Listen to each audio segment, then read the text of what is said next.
Book 14, 1812. Chapter 1. The Battle of Borodino, with the occupation of Moscow that followed it and the flight of the French without further conflicts, is one of the most instructive phenomena in history. All historians agree that the external activity of states and nations in their conflicts with one another is expressed in wars, and that as a direct result of greater or less success in war the political strength of states and nations increases or decreases. Strange as may be the historical account of how some king or emperor, having quarreled with another, collects an army, fights his enemy's army, gains a victory by killing 3, 5, or 10,000 men, and subjugates a kingdom and an entire nation of several millions, all the facts of history, as far as we know it, confirm the truth of the statement that the greater or lesser success of one army against another is the cause, or at least an essential indication, of an increase or decrease in the strength of the nation, even though it is unintelligible why the defeat of an army, 100th part of a nation, should oblige that whole nation to submit. An army gains a victory, and at once the rights of the conquering nation have increased to the detriment of the defeated. An army has suffered defeat, and at once a people loses its rights in proportion to the severity of the reverse, and if its army suffers a complete defeat the nation is quite subjugated. So according to history it has been found from the most ancient times, and so it is to our own day. All Napoleon's wars serve to confirm this rule.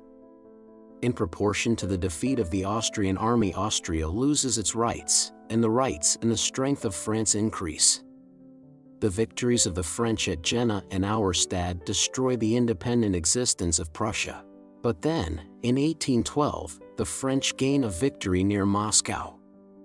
Moscow is taken, and after that, with no further battles, it is not Russia that ceases to exist, but the French army of 600,000, and then Napoleonic France itself.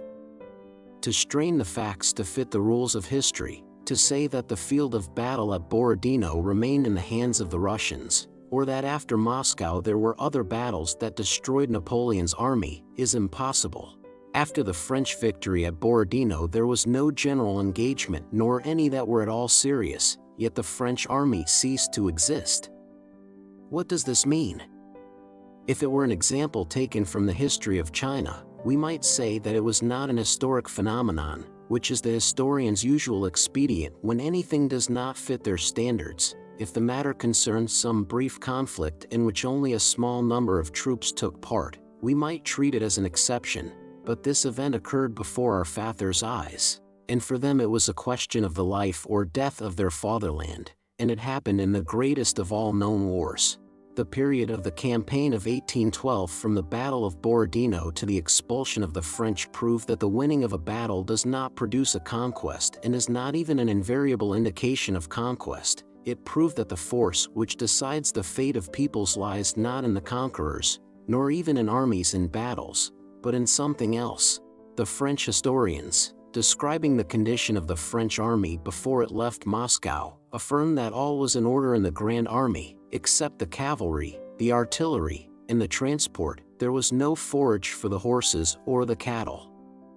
That was a misfortune no one could remedy, for the peasants of the district burned their hay rather than let the French have it.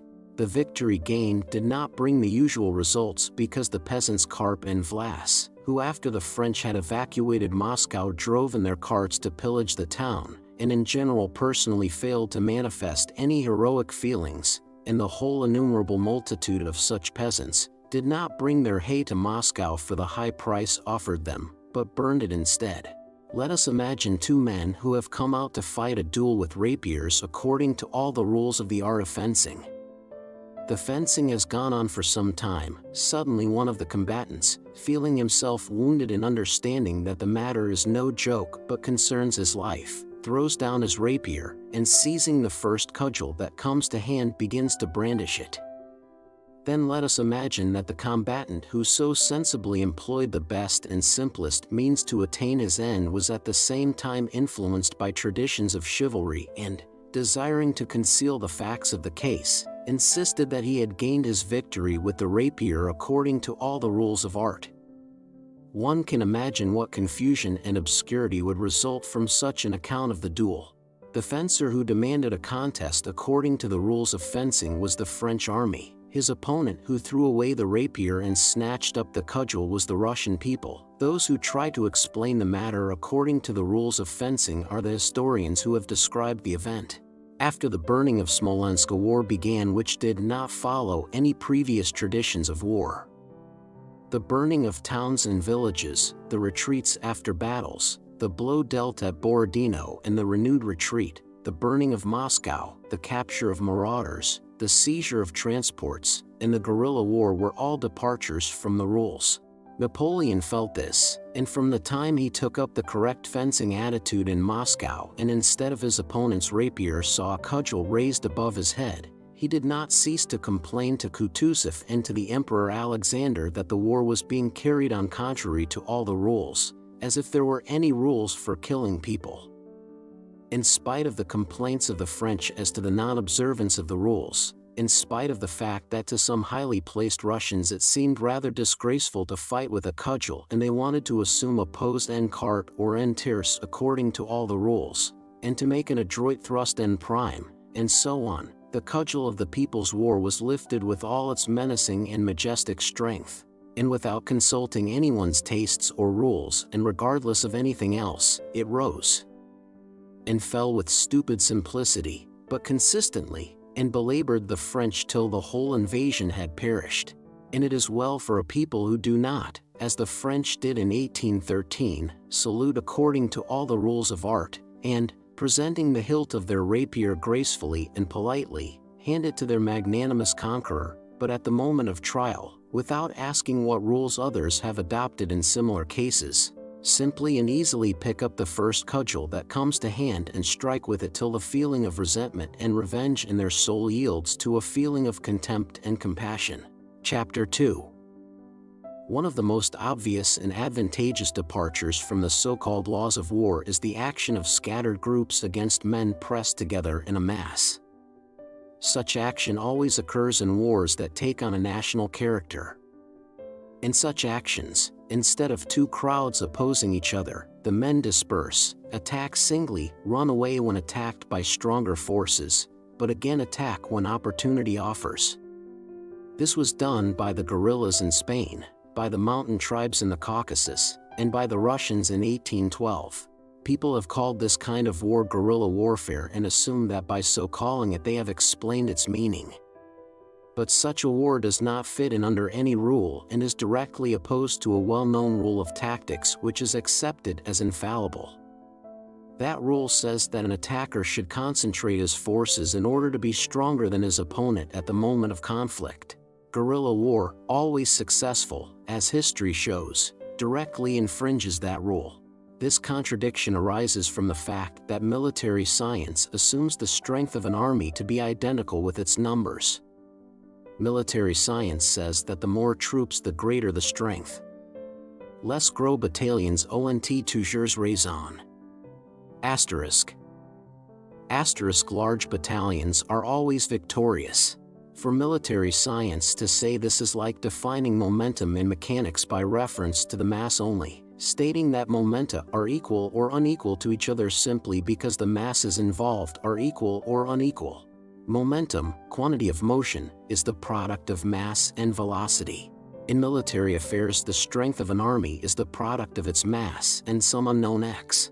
Military science, seeing in history innumerable instances of the fact that the size of any army does not coincide with its strength and that small detachments defeat larger ones, obscurely admits the existence of this unknown factor and tries to discover it, now in a geometric formation, now in the equipment employed, now, and most usually, in the genius of the commanders. But the assignment of these various meanings to the factor does not yield results which accord with the historic facts. Yet it is only necessary to abandon the false view, adopted to gratify the heroes, of the efficacy of the directions issued in wartime by commanders, in order to find this unknown quantity. That unknown quantity is the spirit of the army, that is to say, the greater or lesser readiness to fight and face danger felt by all the men composing an army, quite independently of whether they are, or are not, fighting under the command of a genius, in 2- or 3-line formation, with cudgels or with rifles that repeat 30 times a minute.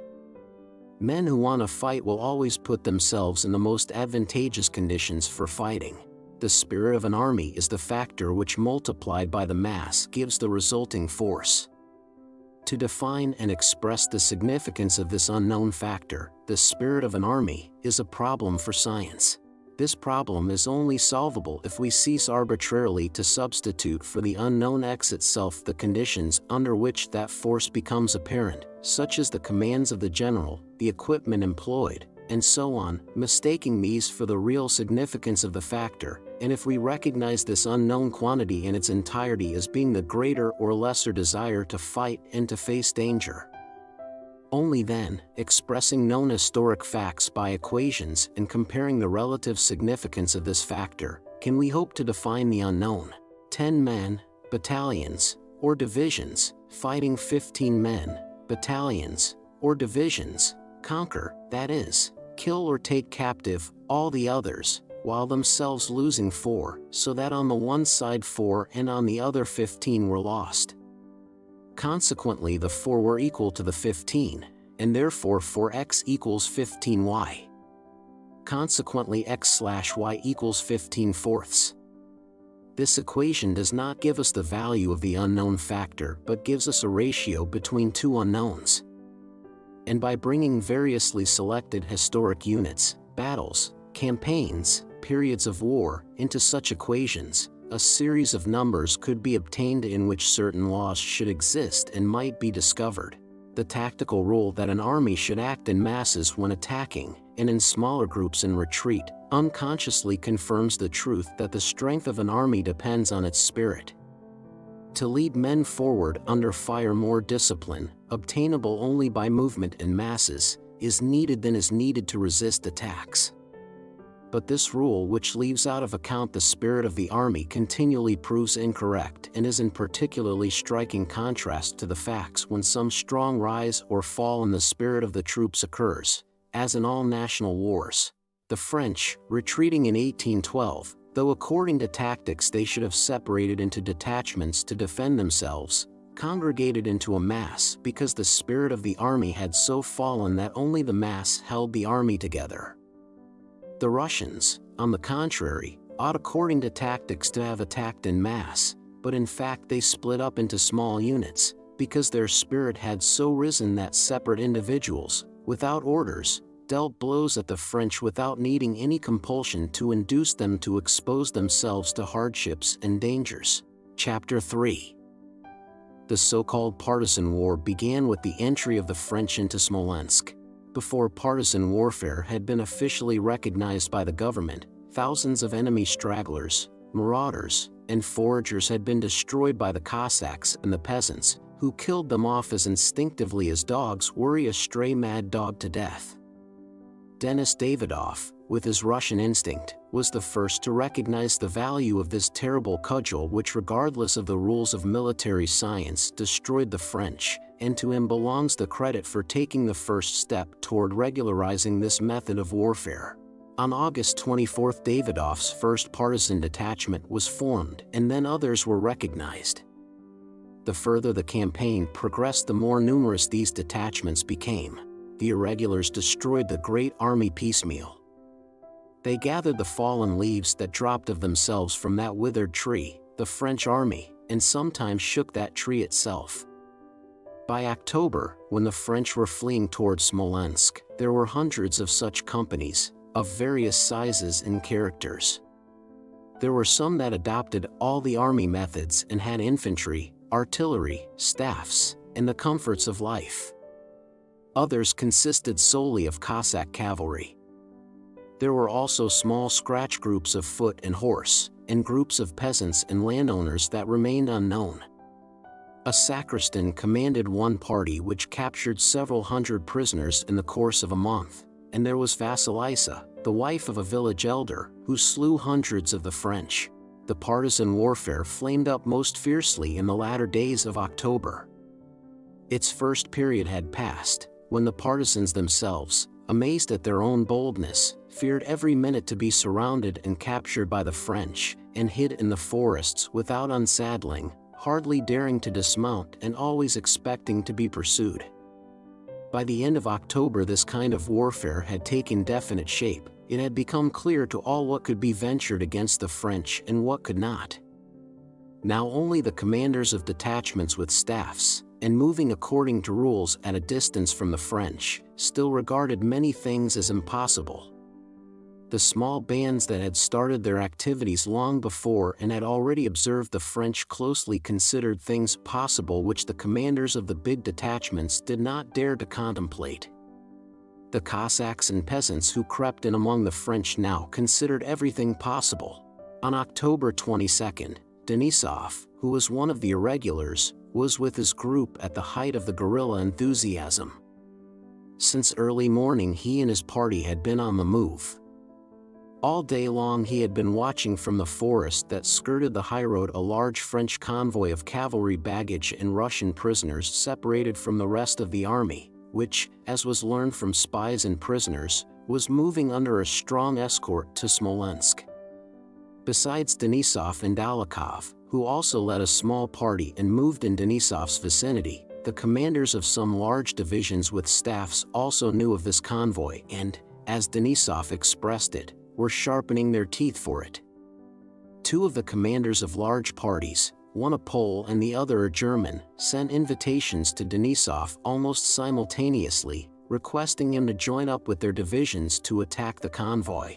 "No, brother, I have grown mustaches myself," said Denisov on reading these documents, and he wrote to the German that, despite his heartfelt desire to serve under so valiant and renowned a general, he had to forego that pleasure because he was already under the command of the Polish general. To the Polish general he replied to the same effect, informing him that he was already under the command of the German. Having arranged matters thus, Denisov and Dolokhov intended, without reporting matters to the higher command, to attack and seize that convoy with their own small forces. On October 22 it was moving from the village of Mikulino to that of Shamshivo. To the left of the road between Mikulino and Shamshivo there were large forests, extending in some places up to the road itself, though in others a mile or more back from it.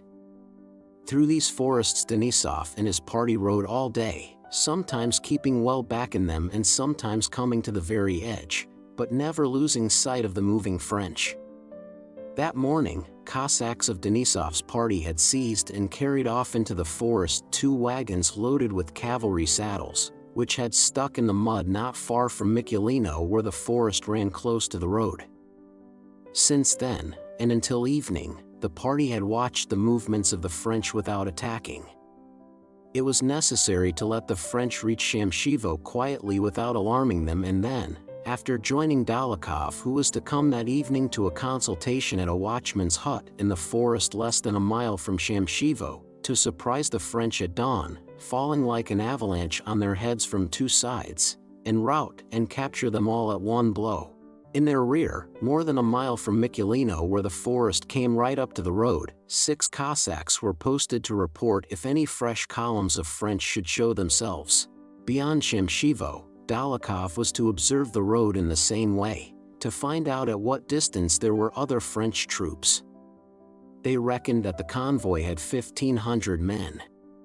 Denisov had 200, and Dolokhov might have as many more, but the disparity of numbers did not deter Denisov. All that he now wanted to know was what troops these were, and to learn that he had to capture a tongue, that is, a man from the enemy column. That morning's attack on the wagons had been made so hastily that the Frenchmen with the wagons had all been killed, only a little drummer boy had been taken alive, and as he was a straggler he could tell them nothing definite about the troops in that column. Denisov considered it dangerous to make a second attack for fear of putting the whole column on the alert, so he sent Tikhon Sherbety, a peasant of his party, to Shamshivo to try and seize at least one of the French quartermasters who had been sent on in advance. Chapter 4. It was a warm rainy autumn day. The sky and the horizon were both the color of muddy water. At times a sort of mist descended, and then suddenly heavy slanting rain came down. Denisov, in a felt cloak and a sheepskin cap from which the rain ran down, was riding a thin thoroughbred horse with sunken sides. Like his horse, which turned its head and laid its ears back, he shrank from the driving rain and gazed anxiously before him. His thin face with its short, thick black beard looked angry. Beside Denisov rode an esaul, Denisov's fellow worker, also in felt cloak and sheepskin cap, and riding a large sleek-down horse, a captain of Cossacks. Esaul Lovaisky III was a tall man as straight as an arrow, pale-faced, fair-haired, with narrow light eyes and with calm self-satisfaction in his face and bearing. Though it was impossible to say in what the peculiarity of the horse and rider lay, yet at first glance at the esaul and Denisov one saw that the latter was wet and uncomfortable and was a man mounted on a horse, while looking at the esaul one saw that he was as comfortable and as much at ease as always, and that he was not a man who had mounted a horse, but a man who was one with his horse, a being consequently possessed of twofold strength. A little ahead of them walked a peasant guide, wet to the skin and wearing a gray peasant coat and a white knitted cap. A little behind, on a poor, small, lean Kyrgyz mount with an enormous tail and mane and a bleeding mouth, rode a young officer in a blue French overcoat. Beside him rode an hussar, with a boy in a tattered French uniform and blue cap behind him on the crupper of his horse. The boy held on to the hussar with cold, red hands, and raising his eyebrows gazed about him with surprise. This was the French drummer boy captured that morning. Behind them along the narrow, sodden, cut-up forest road came hussars in threes and fours, and then Cossacks, some in felt cloaks, some in French greatcoats, and some with horsecloths over their heads. The horses, being drenched by the rain, all looked black, whether chestnut or bay. Their necks, with their wet, close-clinging manes, looked strangely thin. Steam rose from them. Clothes, saddles, reins, were all wet, slippery, and sodden, like the ground and the fallen leaves that strewed the road. The men sat huddled up, trying not to stir, so as to warm the water that had trickled to their bodies and not admit the fresh cold water that was leaking in under their seats, their knees, and at the back of their necks. In the midst of the outspread line of Cossacks, two wagons, drawn by French horses and by saddled Cossack horses that had been hitched on in front, rumbled over the tree stumps and branches and splashed through the water that lay in the ruts. Denisov's horse swerved aside to avoid a pool in the track and bumped his rider's knee against a tree. "Oh, the devil!" exclaimed Denisov angrily, and showing his teeth he struck his horse 3 times with his whip, splashing himself and his comrades with mud. Denisov was out of sorts both because of the rain and also from hunger. None of them had eaten anything since morning, and yet more because he still had no news from Dolokhov, and the man sent to capture a tongue had not returned. There'll hardly be another such chance to fall on a transport as today. It's too risky to attack them by oneself, and if we put it off till another day one of the big guerrilla detachments will snatch the prey from under our noses, thought Denisov, continually peering forward, hoping to see a messenger from Dolokhov. On coming to a path in the forest along which he could see far to the right, Denisov stopped. "There's someone coming," said he. The esaul looked in the direction Denisov indicated. "There are 2, an officer and a Cossack." "But it is not presupposable that it is the lieutenant colonel himself," said the esaul, who was fond of using words the Cossacks did not know. The approaching riders, having descended a decline, were no longer visible, but they reappeared a few minutes later. In front, at a weary gallop and using his leather whip, rode an officer, disheveled and drenched, whose trousers had worked up to above his knees. Behind him, standing in the stirrups, trotted a Cossack. The officer, a very young lad with a broad rosy face and keen merry eyes, galloped up to Denisov and handed him a sodden envelope. "From the general," said the officer. "Please excuse its not being quite dry." Denisov, frowning, took the envelope and opened it. "There, they kept telling us, it's dangerous," said the officer, addressing the esaul while Denisov was reading the dispatch. "But Komarov and I," he pointed to the Cossack, "were prepared. We have each of us 2 pistols." "But what's this?" he asked, noticing the French drummer boy. "A prisoner? You've already been in action? May I speak to him?" "Wostov! Petya!" exclaimed Denisov, having run through the dispatch. "Why didn't you say who you were?" And turning with a smile, he held out his hand to the lad. The officer was Petya Rostov. All the way Petya had been preparing himself to behave with Denisov as befitted a grown-up man and an officer, without hinting at their previous acquaintance. But as soon as Denisov smiled at him, Petya brightened up, blushed with pleasure, forgot the official manner he had been rehearsing, and began telling him how he had already been in a battle near Vyazma and how a certain hussar had distinguished himself there. "Well, I am glad to see you," Denisov interrupted him, and his face again assumed its anxious expression. "Michael Feoklitic," said he to the esaul, "this is again from that German, you know. He indicated Petya, is serving under him." And Denisov told the esaul that the dispatch just delivered was a repetition of the German general's demand that he should join forces with him for an attack on the transport.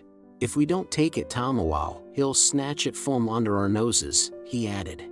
While Denisov was talking to the esaul, Petya, abashed by Denisov's cold tone and supposing that it was due to the condition of his trousers, furtively tried to pull them down under his greatcoat so that no one should notice it, while maintaining as martial an air as possible. "Will there be any orders, Your Honor?" he asked Denisov, holding his hand at the salute and resuming the game of adjutant and general for which he had prepared himself, "or shall I remain with Your Honor?" "Orders?" Denisov repeated thoughtfully. "But can you stay till tomorrow?" "Oh, please." "May I stay with you?" cried Petya. "But, just what did the general tell you?" "To return at once?" asked Denisov. Petya blushed. "He gave me no instructions." "I think I could," he returned, inquiringly. "Well, all right," said Denisov. And turning to his men, he directed a party to go on to the halting place arranged near the watchman's hut in the forest, and told the officer on the Kyrgyz horse, who performed the duties of an adjutant, to go and find out where Dolokhov was and whether he would come that evening. Denisov himself intended going with the esaul and Petya to the edge of the forest where it reached out to Shamshevo, to have a look at the part of the French bivouac they were to attack next day. "Well, old fellow," said he to the peasant guide, "lead us to Shamshevo." Denisov, Petya, and the esaul, accompanied by some Cossacks and the hussar who had the prisoner, rode to the left across a ravine to the edge of the forest. Chapter 5. The rain had stopped, and only the mist was falling and drops from the trees. Denisov, the esaul, and Petya rode silently, following the peasant in the knitted cap who, stepping lightly without turned toes and moving noiselessly in his bast shoes over the roots and wet leaves, silently led them to the edge of the forest. He ascended an incline, stopped, looked about him, and advanced to where the screen of trees was less dense. On reaching a large oak tree that had not yet shed its leaves, he stopped and beckoned mysteriously to them with his hand. Denisov and Petya rode up to him. From the spot where the peasant was standing they could see the French. Immediately beyond the forest, on a downward slope, lay a field of spring rye. To the right, beyond a steep ravine, was a small village and a landowner's house with a broken roof. In the village, in the house, in the garden, by the well, by the pond, over all the rising ground, and all along the road uphill from the bridge leading to the village, not more than 500 yards away, crowds of men could be seen through the shimmering mist. Their onrush and shouting at their horses which were straining uphill with the carts, and their calls to one another, could be clearly heard. "Bring the prisoner here," said Denisov in a low voice, not taking his eyes off the French. A Cossack dismounted, lifted the boy down, and took him to Denisov. Pointing to the French troops, Denisov asked him what these and those of them were. The boy, thrusting his cold hands into his pockets and lifting his eyebrows, looked at Denisov in affright, but in spite of an evident desire to say all he knew gave confused answers, merely assenting to everything Denisov asked him. Denisov turned away from him frowning and addressed the esaul, conveying his own conjectures to him. Petya, rapidly turning his head, looked now at the drummer boy, now at Denisov, now at the esaul, and now at the French in the village and along the road, trying not to miss anything of importance. "Whether Dolokhov comes or not, we must seize it," said Denisov with a merry sparkle in his eyes. "It is a very suitable spot," said the esaul. "We'll send the infantry down by the swamps," Denisov continued. "They'll creep up to the garden. You'll light up from there with the Cossacks." He pointed to a spot in the forest beyond the village, "and I with my hussars from here. And at the signal shot. The hollow is impassable, there's a swamp there," said the esaul. "The horses would sink. We must ride round more to the left." While they were talking in undertones, the crack of a shot sounded from the low ground by the pond, a puff of white smoke appeared, then another, and the sound of hundreds of seemingly merry French voices shouting together came up from the slope. For a moment Denisov and the esaul drew back. They were so near that they thought they were the cause of the firing and shouting. But the firing and shouting did not relate to them. Down below, a man wearing something red was running through the marsh. The French were evidently firing and shouting at him. "Why, that's our Tikhon," said the esaul. "So it is." "It is." "The Waskow," said Denisov. "He'll get away," said the esaul, screwing up his eyes. The man whom they called Tikhon, having run to the stream, plunged in so that the water splashed in the air, and, having disappeared for an instant, scrambled out on all fours, all black with the wet, and ran on. The French who had been pursuing him stopped. "Smart, that," said the esaul. "What a beast," said Denisov with his former look of vexation. "What has he been doing all this time?" "Who is he?" asked Petya. "He's our Plaston. I sent him to capture a tongue." "Oh, yes," said Petya, nodding at the first words Denisov uttered as if he understood it all, though he really did not understand anything of it. Tikhon Sherbety was one of the most indispensable men in their band. He was a peasant from Pokrovsk, near the river Zot. When Denisov had come to Pokrovsk at the beginning of his operations and had as usual summoned the village elder and asked him what he knew about the French, the elder, as though shielding himself, had replied, as all village elders did, that he had neither seen nor heard anything of them. But when Denisov explained that his purpose was to kill the French, and asked if no French had strayed that way, the elder replied that some marauders had really been at their village, but that Tikhon Sherbety was the only man who dealt with such matters. Denisov had Tikhon called and, having praised him for his activity, said a few words in the elder's presence about loyalty to the Tsar and the country and the hatred of the French that all sons of the fatherland should cherish. "We don't do the French any harm," said Tikhon, evidently frightened by Denisov's words. "We only fooled about with the lads for fun, you know. We killed a score or so of marauders, but we did no harm else." Next day when Denisov had left Pokrovsk, having quite forgotten about this peasant, it was reported to him that Tikhon had attached himself to their party and asked to be allowed to remain with it. Denisov gave orders to let him do so. Tikhon, who at first did rough work, laying campfires, fetching water, flaying dead horses, and so on, soon showed a great liking and aptitude for partisan warfare. At night he would go out for booty and always brought back French clothing and weapons, and when told to would bring in French captives also. Denisov then relieved him from drudgery and began taking him with him when he went out on expeditions and had him enrolled among the Cossacks. Tikhon did not like riding, and always went on foot, never lagging behind the cavalry. He was armed with a musketoon, which he carried rather as a joke, a pike and an axe, which latter he used as a wolf uses its teeth, with equal ease picking fleas out of its fur or crunching thick bones. Tikhon with equal accuracy would split logs with blows at arm's length, or holding the head of the axe would cut thin little pegs or carve spoons. In Denisov's party he held a peculiar and exceptional position. When anything particularly difficult or nasty had to be done, to push a cart out of the mud with one's shoulders, pull a horse out of a swamp by its tail, skin it, slink in among the French, or walk more than 30 miles in a day, everybody pointed laughingly at Tikhon. "It won't hurt that devil, he's as strong as a horse," they said of him.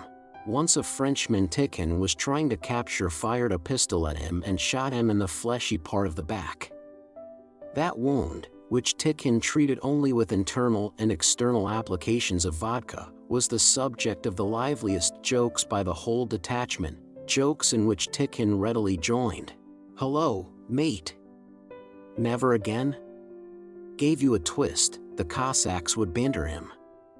And Tikhon, purposely writhing and making faces, pretended to be angry and swore at the French with the funniest curses.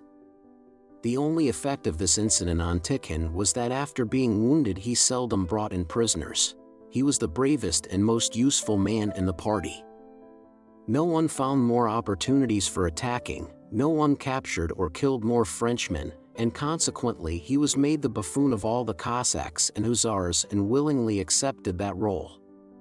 Now he had been sent by Denisov overnight to Shamshevo to capture a tongue. But whether because he had not been content to take only one Frenchman or because he had slept through the night, he had crept by day into some bushes right among the French and, as Denisov had witnessed from above, had been detected by them. Chapter 6.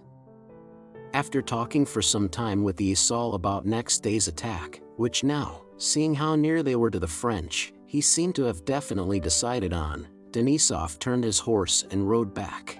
"Now, my lad, we'll go and get DWI," he said to Petya. As they approached the watchhouse, Denisov stopped, peering into the forest. Among the trees a man with long legs and long, swinging arms, wearing a short jacket, bast shoes, and a Kazan hat, was approaching with long, light steps. He had a musketoon over his shoulder and an axe stuck in his girdle. When he espied Denisov, he hastily threw something into the bushes, removed his sodden hat by its floppy brim, and approached his commander. It was Tikhon. His wrinkled and pockmarked face and narrow little eyes beamed with self-satisfied merriment. He lifted his head high and gazed at Denisov as if repressing a laugh. "Well, where did you disappear to?" inquired Denisov. "Where did I disappear to?" "I went to get Frenchmen," answered Tikhon boldly and hurriedly, in a husky but melodious bass voice. "Why did you push yourself in there by daylight?" "You ass. Well, why haven't you taken one?" "Oh, I took one all right," said Tikhon. "Where is he?" "You see, I took him first thing at dawn," Tikhon continued, spreading out his flat feet with outturned toes in their bast shoes. "I took him into the forest. Then I see he's no good and think I'll go and fetch a likelier one. You see?" "What a wogue, it's just as I thought," said Denisov to the Isal. "Why didn't you bring that one?" "What was the good of bringing him?" Tikhon interrupted hastily and angrily. "That one wouldn't have done for you. As if I don't know what sort you want. What a brute you are." "Well, I went for another one," Tikhon continued, "and I crept like this through the wood and lay down." He suddenly lay down on his stomach with a supple movement to show how he had done it. "One turned up and I grabbed him, like this." He jumped up quickly and lightly. "Come along to the colonel," I said. He starts yelling, and suddenly there were 4 of them. They rushed at me with their little swords. So I went for them with my axe. "This way, what are you up to?" says I. "Christ be with you," shouted Tikhon, waving his arms with an angry scowl and throwing out his chest.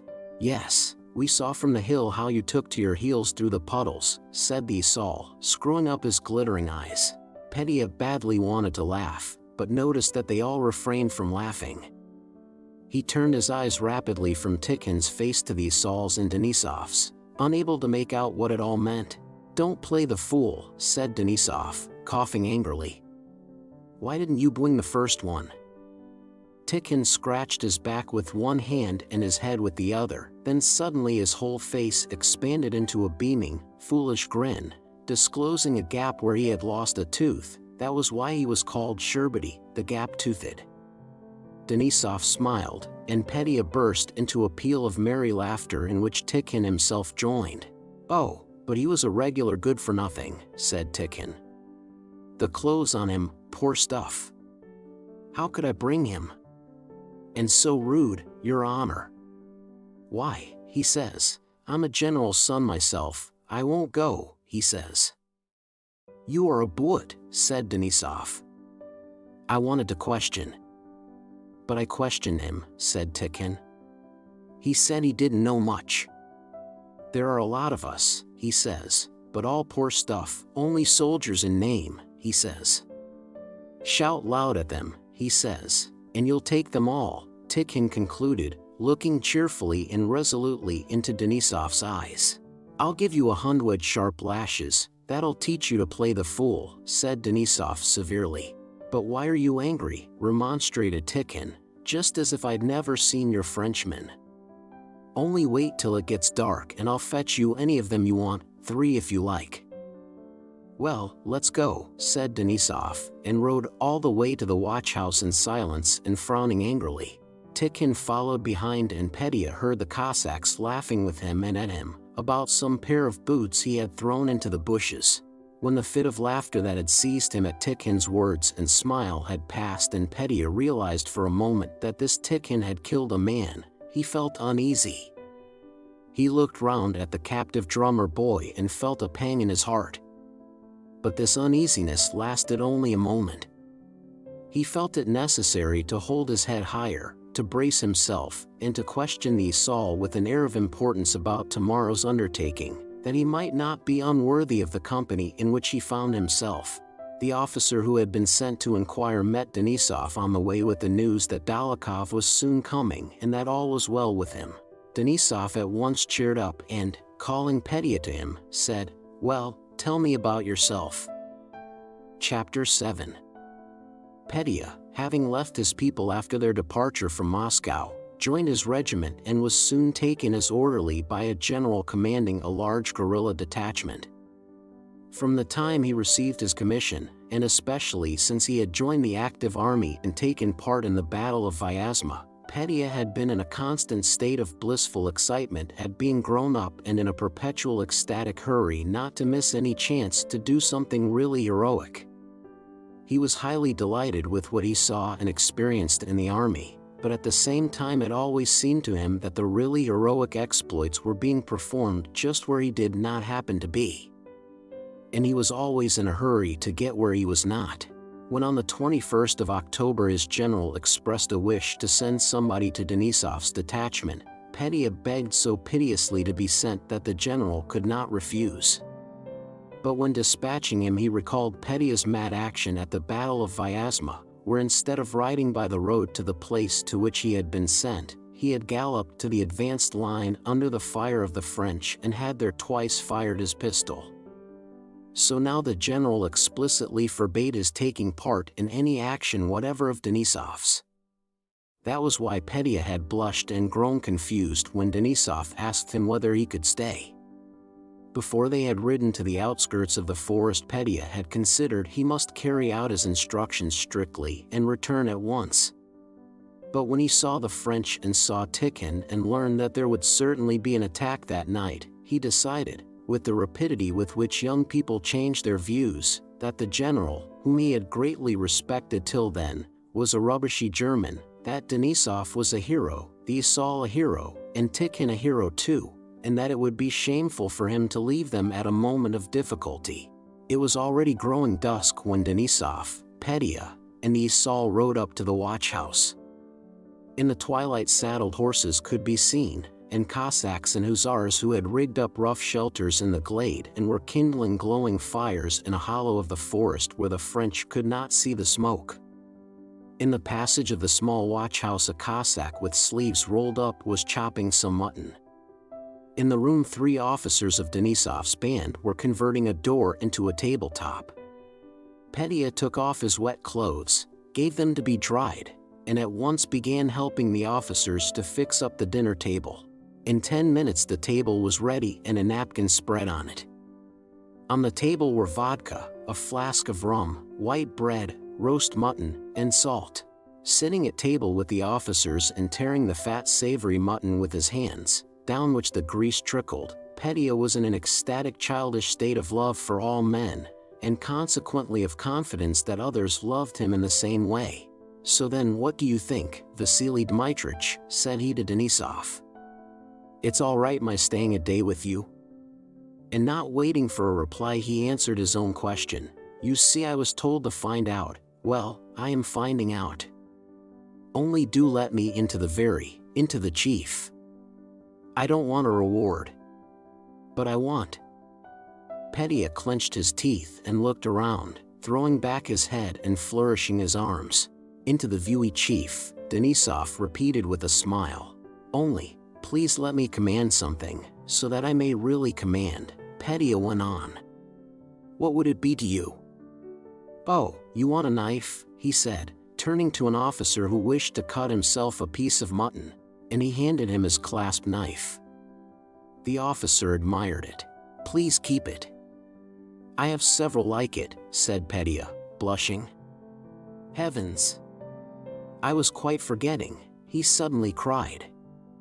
"I have some raisins, fine ones, you know, seedless ones. We have a new sutler and he has such capital things. I bought 10 pounds. I am used to something sweet. Would you like some?" And Petya ran out into the passage to his Cossack and brought back some bags which contained about 5 pounds of raisins. "Have some, gentlemen, have some." "You want a coffee pot, don't you?" he asked Vesal. "I bought a capital one from our sutler. He has splendid things. And he's very honest, that's the chief thing. I'll be sure to send it to you. Or perhaps your flints are giving out, or are worn out, that happens sometimes, you know. I have brought some with me, here they are," and he showed a bag, 100 flints. "I bought them very cheap. Please take as many as you want, or all if you like." Then suddenly, dismayed lest he had said too much, Petya stopped and blushed. He tried to remember whether he had not done anything else that was foolish. And running over the events of the day, he remembered the French drummer boy. "It's capital for us here, but what of him? Where have they put him? Have they fed him? Haven't they hurt his feelings?" he thought. But having caught himself saying too much about the flints, he was now afraid to speak out. "I might ask," he thought, "but they'll say, he's a boy himself and so he pities the boy. I'll show them tomorrow whether I'm a boy. Will it seem odd if I ask?" Petya thought. "Well, never mind," and immediately, blushing and looking anxiously at the officers to see if they appeared ironical, he said, "May I call on that boy who was taken prisoner and give him something to eat?" "Perhaps." "Yes, he's a poor little fellow," said Denisov, who evidently saw nothing shameful in this reminder. "Call him in. His name is Vincent Boss. Have him fetched." "I'll call him," said Petya. Yes, call him." "A poor little fellow," Denisov repeated. Petya was standing at the door when Denisov said this. He slipped in between the officers, came close to Denisov, and said, "Let me kiss you, dear old fellow." "Oh, how fine, how splendid."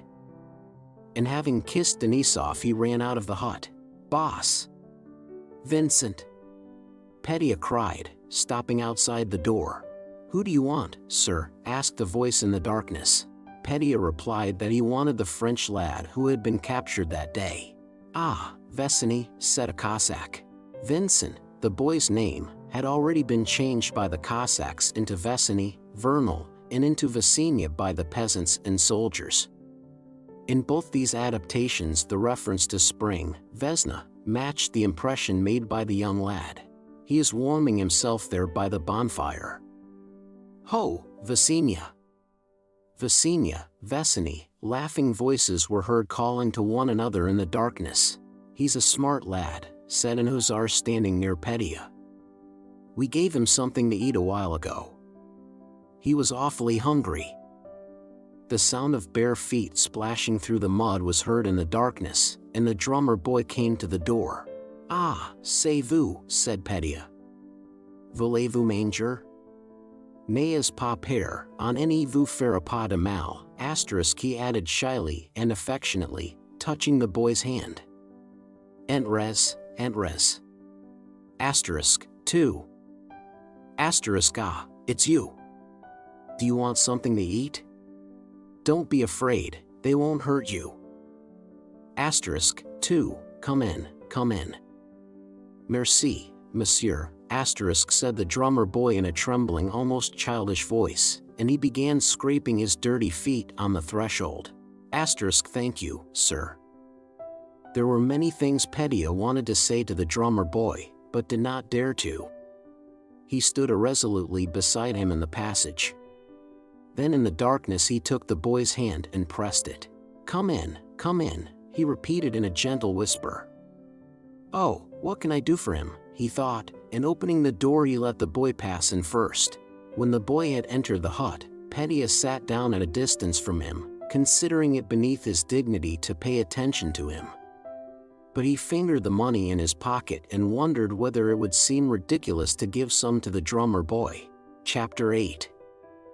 The arrival of Dolokhov diverted Pédia's attention from the drummer boy, to whom Denisov had had some mutton and vodka given, and whom he had dressed in a Russian coat so that he might be kept with their band and not sent away with the other prisoners. Pédia had heard in the army many stories of Dolokhov's extraordinary bravery and of his cruelty to the French, so from the moment he entered the hut Pédia did not take his eyes from him, but braced himself up more and more and held his head high, that he might not be unworthy even of such company. Dolokhov's appearance amazed Pédia by its simplicity. Denisov wore a Cossack coat, had a beard, had an icon of Nicholas the Wonder Worker on his breast, and his way of speaking and everything he did indicated his unusual position. But Dolokhov, who in Moscow had worn a Persian costume, had now the appearance of a most correct officer of the guards. He was clean-shaven and wore a guardsman's padded coat with an Order of St. George at his buttonhole and a plain forage cap set straight on his head. He took off his wet felt cloak in a corner of the room, and without greeting anyone went up to Denisov and began questioning him about the matter in hand. Denisov told him of the designs the large detachments had on the transport, of the message Pédia had brought, and his own replies to both generals. Then he told him all he knew of the French detachment. That's so. But we must know what troops they are and their numbers, said Dolokhov. It will be necessary to go there. We can't start the affair without knowing for certain how many there are. I like to work accurately. Here now, wouldn't one of these gentlemen like to ride over to the French camp with me? I have brought a spare uniform. I'll go with you, cried Pédia. There's no need for you to go at all, said Denisov, addressing Dolokhov, and as for him, I won't let him go on any account. I like that, exclaimed Pédia. Why shouldn't I go? Because it's useless. Well, you must excuse me, because I shall go, and that's all. You'll take me, won't you, he said, turning to Dolokhov. Why not? Dolokhov answered absently, scrutinizing the face of the French drummer boy. Have you had that youngster with you long? He asked Denisov. He was taken today, but he knows nothing. I'm keeping him with me. Yes, and where do you put the others? Inquired Dolokhov. Where? I send them away and take a wee sip for them, shouted Denisov, suddenly flushing. And I say boldly that I have not a single man's life on my conscience. Would it be difficult for you to send 30 or 300 men to town under escort, instead of staining, I speak bluntly, staining the honor of a soldier? That kind of amiable talk would be suitable from this young Count of 16, said Dolokhov with cold irony, but it's time for you to drop it. Why, I've not said anything. I only say that I'll certainly go with you, said Pédia shyly. But for you and me, old fellow, it's time to drop these amenities, continued Dolokhov, as if he found particular pleasure in speaking of this subject, which irritated Denisov. "Now, why have you kept this lad?" he went on, swaying his head. "Because you are sorry for him. Don't we know those receipts of yours? You send 100 men away, and 30 get there. The rest either starve or get killed. So isn't it all the same not to send them?" The Saul, screwing up his light-colored eyes, nodded approvingly. "That's not the point. I'm not going to discuss the matter. I do not wish to take it on my conscience. You say they'll die. All white. Only not by my fault." Dolokhov began laughing. "Who has told them not to capture me these 20 times over? But if they did catch me, they'd string me up to an aspen tree, and with all your chivalry just the same." He paused. "However, we must get to work. Tell the Cossack to fetch my kit. I have 2 French uniforms in it." "Well, are you coming with me?" he asked Petya. "I?" Yes, certainly," cried Petya, blushing almost to tears and glancing at Denisov. While Dolokhov had been disputing with Denisov what should be done with prisoners, Petya had once more felt awkward and restless, but again he had no time to grasp fully what they were talking about. If grown-up, distinguished men think so, it must be necessary and right, thought he. But above all, Denisov must not dare to imagine that I'll obey him and that he can order me about. I will certainly go to the French camp with Dolokhov. If he can, so can I. And to all Denisov's persuasions, Petya replied that he too was accustomed to do everything accurately and not just anyhow, and that he never considered personal danger. For you'll admit that if we don't know for sure how many of them there are, hundreds of lives may depend on it, while there are only 2 of us. Besides, I want to go very much and certainly will go, so don't hinder me," said he. "It will only make things worse." Chapter 9. Having put on French greatcoats and shakos, Petya and Dolokhov rode to the clearing from which Denisov had reconnoitered the French camp, and emerging from the forest in pitch darkness they descended into the hollow. On reaching the bottom, Dolokhov told the Cossacks accompanying him to await him there and rode on at a quick trot along the road to the bridge. Petya, his heart in his mouth with excitement, rode by his side. "If we're caught, I won't be taken alive." "I have a pistol," whispered he. "Don't talk Russian," said Dolokhov in a hurried whisper, and at that very moment they heard through the darkness the challenge, "Kviv?" And the click of a musket. "Who goes there?" The blood rushed to Petya's face and he grasped his pistol. "Lanciers do 6 me," replied Dolokhov, neither hastening nor slackening his horse's pace. Lancers of the 6th Regiment. The black figure of a sentinel stood on the bridge. "Mot d'ordre." Password. Dolokhov reined in his horse and advanced at a walk. "Dites donc, le Colonel Gerard est ici?" He asked. Tell me, is Colonel Gerard here?" "Mot d'ordre," repeated the sentinel, barring the way and not replying. "Quand un officier fait sa ronde, les sentinelles ne demandent pas le mot d'ordre," cried Dolokhov, suddenly flaring up and riding straight at the sentinel. "Je vous demande si le Colonel est ici?" When an officer is making his round, sentinels don't ask him for the password. "I am asking you if the Colonel is here." And without waiting for an answer from the sentinel, who had stepped aside, Dolokhov rode up the incline at a walk. Noticing the black outline of a man crossing the road, Dolokhov stopped him and inquired where the commander and officers were. The man, a soldier with a sack over his shoulder, stopped, came close up to Dolokhov's horse, touched it with his hand, and explained simply and in a friendly way that the commander and the officers were higher up the hill to the right in the courtyard of the farm, as he called the landowner's house. Having ridden up the road, on both sides of which French talk could be heard around the campfires, Dolokhov turned into the courtyard of the landowner's house. Having ridden in, he dismounted and approached a big blazing campfire, around which sat several men talking noisily. Something was boiling in a small cauldron at the edge of the fire, and a soldier in a peaked cap and blue overcoat, lit up by the fire, was kneeling beside it, stirring its contents with a ramrod. "Oh, he's a hard nut to crack," said one of the officers who was sitting in the shadow at the other side of the fire. "He'll make them get a move on, those fellows," said another, laughing. Both fell silent, peering out through the darkness at the sound of Dólokhov's and Petya's steps as they advanced to the fire leading their horses. "Bonjour, messieurs." Asterisk, said Dólokhov loudly and clearly. Asterisk, "Good day, gentlemen." There was a stir among the officers in the shadow beyond the fire, and one tall, long-necked officer, walking round the fire, came up to Dólokhov. "Is that you, Clement?" he asked. "Where the devil?"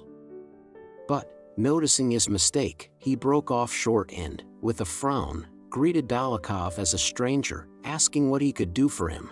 Dólokhov said that he and his companion were trying to overtake their regiment, and addressing the company in general asked whether they knew anything of the 6th Regiment. None of them knew anything, and Petya thought the officers were beginning to look at him and Dólokhov with hostility and suspicion. For some seconds all were silent. "If you were counting on the evening soup, you have come too late," said a voice from behind the fire with a repressed laugh. Dólokhov replied that they were not hungry and must push on farther that night.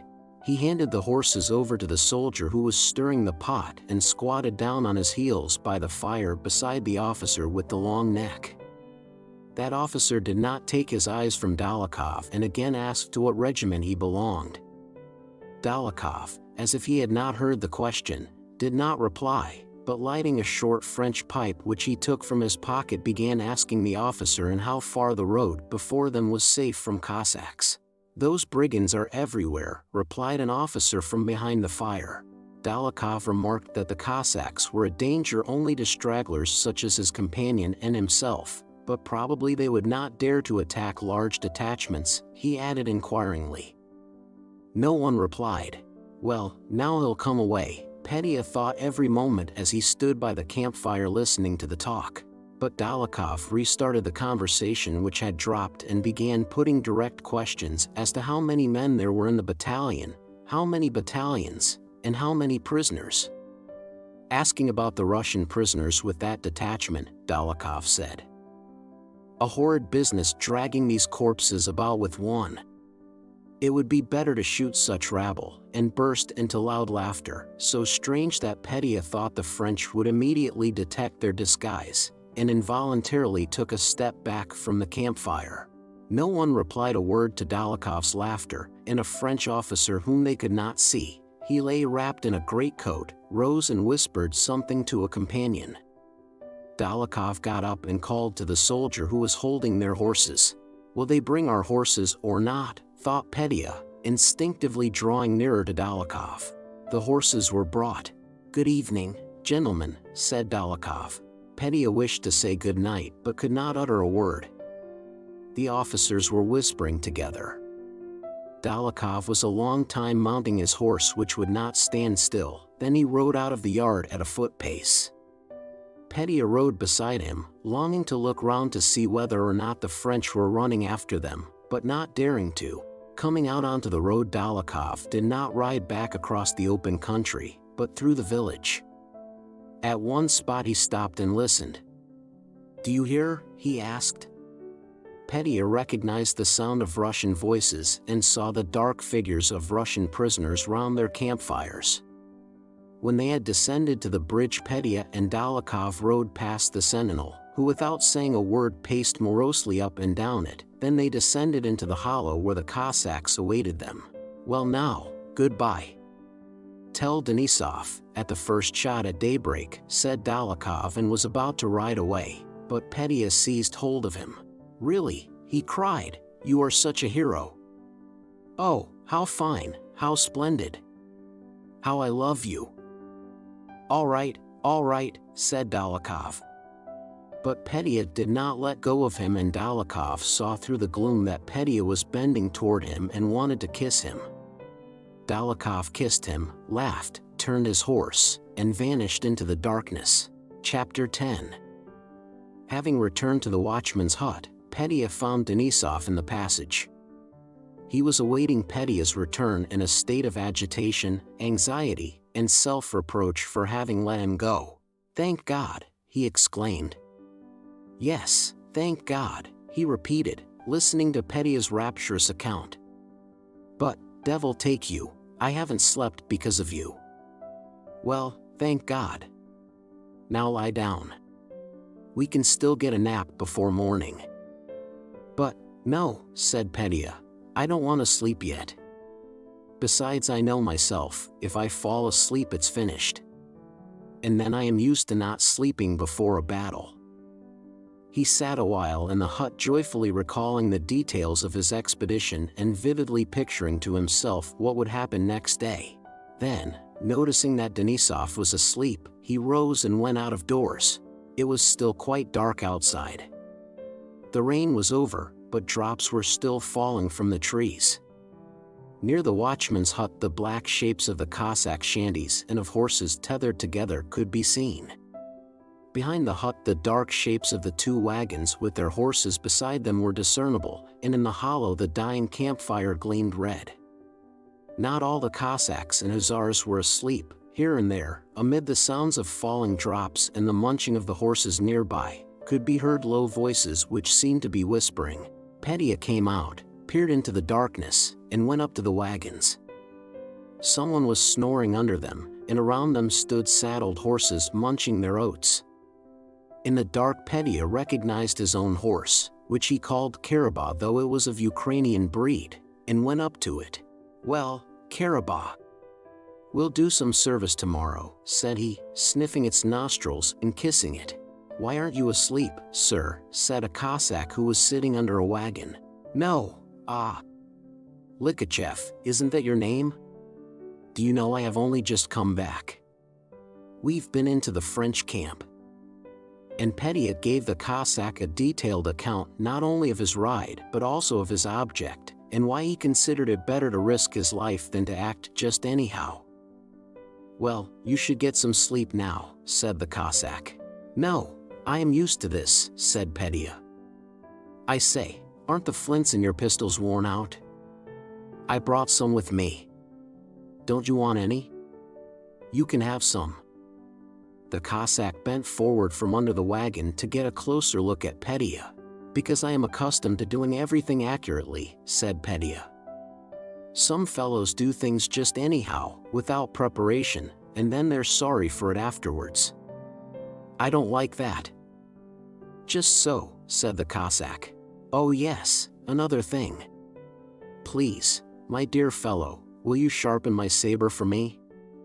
It's got BL." Petya feared to tell a lie, and the saber never had been sharpened. "Can you do it?" "Of course I can." Likhachev got up, rummaged in his pack, and soon Petya heard the warlike sound of steel on whetstone. He climbed onto the wagon and sat on its edge. The Cossack was sharpening the saber under the wagon. "I say, are the lads asleep?" asked Petya. "Some are, and some aren't, like us." "Well, and that boy? Vasily? Oh, he's thrown himself down there in the passage. Fast asleep after his fright. He was that glad." After that, Petya remained silent for a long time, listening to the sounds. He heard footsteps in the darkness and a black figure appeared. "What are you sharpening?" asked a man coming up to the wagon. "Why, this gentleman's saber." "That's right," said the man, whom Petya took to be an Hussar. "Was the cup left here?" "There, by the wheel." The Hussar took the cup. "It must be daylight soon," said he, yawning, and went away. Petya ought to have known that he was in a forest with Denisov's guerrilla band, less than a mile from the road, sitting on a wagon captured from the French beside which horses were tethered, that under it Likhachev was sitting sharpening a saber for him, that the big dark blotch to the right was the watchman's hut, and the red blotch below to the left was the dying embers of a campfire. that the man who had come for the cup was an hussar who wanted a drink, but he neither knew nor waited to know anything of all this. He was in a fairy kingdom where nothing resembled reality. The big dark blotch might really be the watchman's hut, or it might be a cavern leading to the very depths of the earth. Perhaps the red spot was a fire, or it might be the eye of an enormous monster. Perhaps he was really sitting on a wagon, but it might very well be that he was not sitting on a wagon but on a terribly high tower from which, if he fell, he would have to fall for a whole day or a whole month, or go on falling and never reach the bottom. Perhaps it was just the Cossack, Likhachev, who was sitting under the wagon, but it might be the kindest, bravest, most wonderful, most splendid man in the world, whom no one knew of. It might really have been that the hussar came for water and went back into the hollow, but perhaps he had simply vanished, disappeared altogether and dissolved into nothingness. Nothing Petya could have seen now would have surprised him. He was in a fairy kingdom where everything was possible. He looked up at the sky. And the sky was a fairy realm like the earth. It was clearing, and over the tops of the trees clouds were swiftly sailing as if unveiling the stars. Sometimes it looked as if the clouds were passing, and a clear black sky appeared. Sometimes it seemed as if the black spaces were clouds. Sometimes the sky seemed to be rising high, high overhead, and then it seemed to sink so low that one could touch it with one's hand. Petya's eyes began to close and he swayed a little. The trees were dripping. Quiet talking was heard. The horses neighed and jostled one another. Someone snored. Ozheg, hissed the saber against the whetstone, and suddenly Petya heard an harmonious orchestra playing some unknown, sweetly solemn hymn. Petya was as musical as Natasha and more so than Nicholas, but had never learned music or thought about it, and so the melody that unexpectedly came to his mind seemed to him particularly fresh and attractive. The music became more and more audible. The melody grew and passed from one instrument to another. And what was played was a fugue, though Petya had not the least conception of what a fugue is. Each instrument, now resembling a violin and now a horn, but better and clearer than violin or horn, played its own part, and before it had finished the melody merged with another instrument that began almost the same air, and then with a third and a fourth, and they all blended into one and again became separate and again blended, now into solemn church music, now into something dazzlingly brilliant and triumphant. Oh, why, that was in a dream, Petya said to himself as he lurched forward. It's in my ears. But perhaps it's music of my own. Well, go on, my music. Now. He closed his eyes, and, from all sides as if from a distance, sounds fluttered, grew into harmonies, separated, blended, and again all mingled into the same sweet and solemn hymn. Oh, this is delightful. As much as I like and as I like, said Petya to himself. He tried to conduct that enormous orchestra, now softly, softly die away, and the sounds obeyed him. Now fuller, more joyful. Still more and more joyful. And from an unknown depth rose increasingly triumphant sounds. Now voices join in, ordered Petya. And at first from afar he heard men's voices and then women's. The voices grew in harmonious triumphant strength, and Petya listened to their surpassing beauty in awe and joy. With a solemn triumphal march there mingled a song, the drip from the trees, and the hissing of the saber, ozheg, and again the horses jostled one another and neighed, not disturbing the choir but joining in it. Petya did not know how long this lasted. He enjoyed himself all the time, wondered at his enjoyment and regretted that there was no one to share it. He was awakened by Likhachev's kindly voice. It's ready, Your Honor, you can split a Frenchman in half with it. Petya woke up. It's getting light, it's really getting light, he exclaimed. The horses that had previously been invisible could now be seen to their very tails, and a watery light showed itself through the bare branches. Petya shook himself, jumped up, took a ruble from his pocket and gave it to Likhachev, Then he flourished the saber, tested it, and sheathed it. The Cossacks were untying their horses and tightening their saddle girths. "And here's the commander," said Likachev. Denisov came out of the watchman's hut and, having called Petya, gave orders to get ready. Chapter 11. The men rapidly picked out their horses in the semi-darkness, tightened their saddle girths, and formed companies. Denisov stood by the watchman's hut giving final orders. The infantry of the detachment passed along the road and quickly disappeared amid the trees in the mist of early dawn, hundreds of feet splashing through the mud. Isal gave some orders to his men. Petya held his horse by the bridle, impatiently awaiting the order to mount. His face, having been bathed in cold water, was all aglow, and his eyes were particularly brilliant. Cold shivers ran down his spine and his whole body pulsed rhythmically. "Well, is everything ready?" asked Denisov. "Bring the horses." The horses were brought. Denisov was angry with the Cossack because the saddle girths were too slack, reproved him, and mounted. Petya put his foot in the stirrup. His horse by habit made as if to nip his leg, but Petya leaped quickly into the saddle unconscious of his own weight and, turning to look at the hussars starting in the darkness behind him, rode up to Denisov. "Vasily Dmitrich, entrust me with some commission." "Please, for God's sake," said he. Denisov seemed to have forgotten Petya's very existence. He turned to glance at him. "I ask one thing of you," he said sternly, "to obey me and not shove yourself forward anywhere." He did not say another word to Petya but rode in silence all the way. When they had come to the edge of the forest, it was noticeably growing light over the field. Denisov talked in whispers with Isal, and the Cossacks rode past Petya and Denisov. When they had all ridden by, Denisov touched his horse and rode down the hill. Slipping onto their haunches and sliding, the horses descended with their riders into the ravine. Petya rode beside Denisov, the pulsation of his body constantly increasing.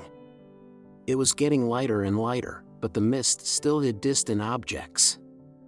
Having reached the valley, Denisov looked back and nodded to a Cossack beside him. "The signal," said he. The Cossack raised his arm and a shot rang out. In an instant the tramp of horses galloping forward was heard, shouts came from various sides, and then more shots.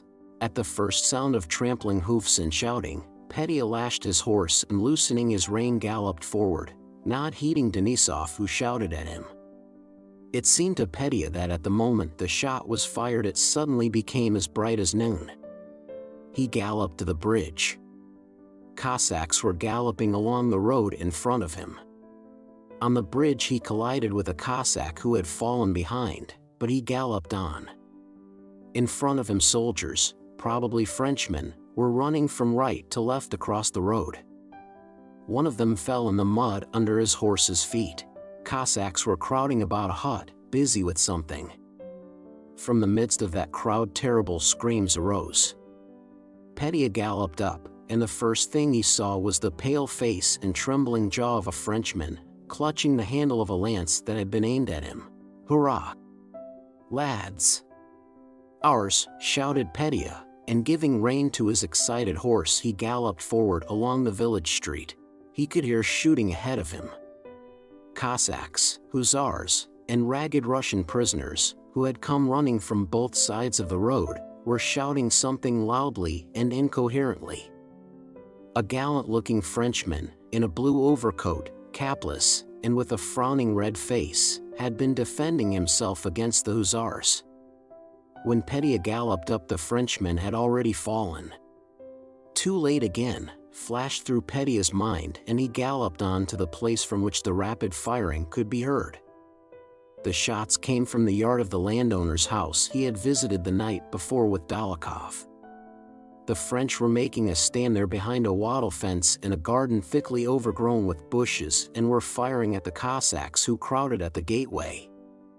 Through the smoke, as he approached the gate, Petya saw Dolokhov, whose face was of a pale greenish tint, shouting to his men. "Go round! Wait for the infantry, he exclaimed as Petya rode up to him. "Wait!" "Hurrah!" shouted Petya, and without pausing a moment galloped to the place whence came the sounds of firing and where the smoke was thickest. A volley was heard, and some bullets whistled past, while others plashed against something. The Cossacks and Dolokhov galloped after Petya into the gateway of the courtyard. In the dense wavering smoke, some of the French threw down their arms and ran out of the bushes to meet the Cossacks, while others ran down the hill toward the pond. Petya was galloping along the courtyard, but instead of holding the reins he waved both his arms about rapidly and strangely, slipping farther and farther to one side in his saddle. His horse, having galloped up to a campfire that was smoldering in the morning light, stopped suddenly, and Petya fell heavily onto the wet ground. The Cossacks saw that his arms and legs jerked rapidly, though his head was quite motionless. A bullet had pierced his skull. After speaking to the senior French officer, who came out of the house with a white handkerchief tied to his sword and announced that they surrendered, Dolokhov dismounted and went up to Petya, who lay motionless with outstretched arms. "Done for," he said with a frown, and went to the gate to meet Denisov, who was riding toward him. "Killed?" cried Denisov, recognizing from a distance the unmistakably lifeless attitude, very familiar to him, in which Petya's body was lying. "Done for," repeated Dolokhov as if the utterance of these words afforded him pleasure, and he went quickly up to the prisoners, who were surrounded by Cossacks who had hurried up. "We won't take them," he called out to Denisov. Denisov did not reply. He rode up to Petya, dismounted, and with trembling hands turned toward himself the blood-stained, mud-bespattered face which had already gone white. "I am used to something sweet. Raisins, fine ones. Take them all," he recalled Petya's words. And the Cossacks looked round in surprise at the sound, like the yelp of a dog, with which Denisov turned away, walked to the wattle fence, and seized hold of it. Among the Russian prisoners rescued by Denisov and Dolokhov was Pierre Bezukhov. Chapter 12.